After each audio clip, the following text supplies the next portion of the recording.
Mais M. Ndiaye ne s'est jamais exprimé concernant le dossier de Gévrango. Là, il est allé parce que les Béninois sont attaqués.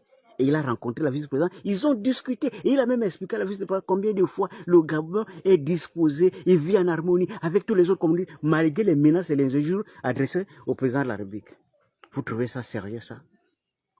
Vous trouvez que c'est une façon de se faire respecter? Mais vous avez écouté la réponse de la Béninoise, de cette fameuse vice-présidente béninoise, avec une telle arrogance diplomatique. Elle précise, je vous répète, que le peuple gabonais et le peuple béninois, nous vous demandons de faire en sorte que ceux qui sont les Béninois au Gabon puissent se sentir en sécurité. C'est notre priorité. Ainsi, le peuple gabonais qui est ici, même en minorité, va être aussi en sécurité. Ce sont des menaces diplomatiquement voilées. On ne s'exprime pas comme ça, qu'on respecte les autres. Et le ministre Ndiaye dit quoi? Que le Bénin et le Gabon, il y a eu des mariages mixtes, donc il y a des familles qui s'installent au Gabon, il y a des familles ici. C'est une famille. C'est quelle famille ça? Vous pensez que l'absence d'une communauté va faire en sorte que le Gabon tombe? Si les Béninois, c'est la seule communauté qui a décidé de nous affronter directement, affrontez-les directement. Faites en sorte qu'on arrive à un niveau où le président n'a pas le choix que de réagir. Parce que ce qui se passe là, c'est une façon de mépriser le pays. On ne peut pas mépriser le pays alors que les propres fils du pays vivent. C'est ce qui se passe là, parce que vous n'avez pas idée de l'ampleur que c'est en train de prendre. Parce que ce qui s'est passé, l'échange qui s'est passé entre le ministre des Affaires étrangères du Gabon et cette présidente, le vice-président de Bénin là, c'est une façon de manquer de respect à un pays. Elle a presque donné les instructions au ministre des Affaires étrangères. Si vous faites ça, même votre minorité va être attaquée. Nous, notre priorité, c'est les Béninois qui sont chez vous. Donc, vous savez que les Gabonais ne représentent rien du tout. Et la priorité, c'est les Béninois. Ils montrent que la priorité, c'est les Béninois. Mais montrez aussi que la priorité ici, c'est le Gabonais. Pourquoi est-ce que vous ne faites pas ça? Les choses aussi simples, vous n'arrivez pas à faire. Pourquoi? Je comprends pourquoi l'histoire de Gévrango n'a jamais fait l'objet de préoccupations gouvernementales. Parce que ailleurs, quand un compatriote est touché, le gouvernement prend ses responsabilités. Et puis, vous avez vu le niveau d'insultes que les Béninois adressent à Brice Koto Linguema, qui est le président de la République du Gabon. Et depuis quand vous avez vu un Gabonais adresser des injures au président béninois? Parce que c'est un problème d'éducation. Moi-même, je suis vexé quand je dis la villageoise à la vice-présidente du Bénin.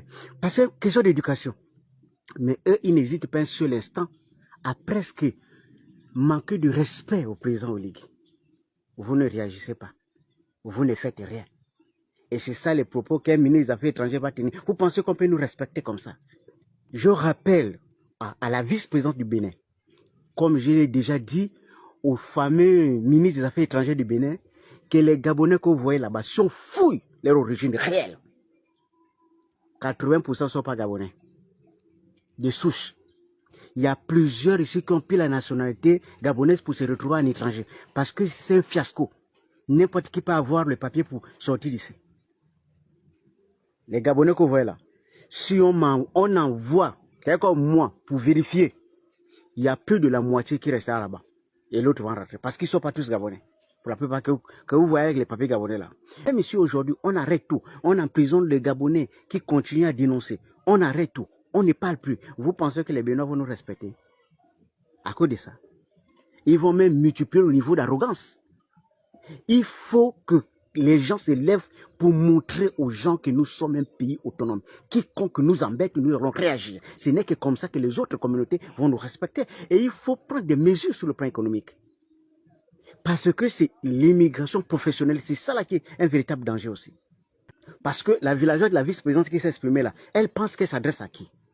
Elle s'adresse aux verts, jaunes, bleus. Et c'est comme ça qu'on s'adresse aux jaunes, avec politesse. On s'en fout de ce qu'elle dit. Si la situation des...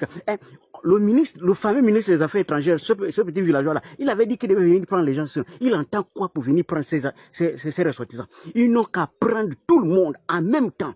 Comme ça, on va vérifier quelque chose.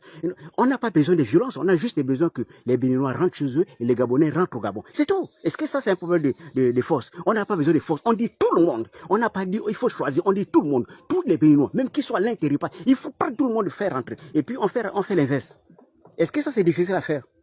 S'ils n'ont pas d'avion, ils prennent le bateau. S'ils n'ont pas de bateau, ils prennent la nage. Tous ceux qui sont partis à la nage, ils repartent à la nage. Est-ce que ça, c'est difficile à faire? C'est facile à faire.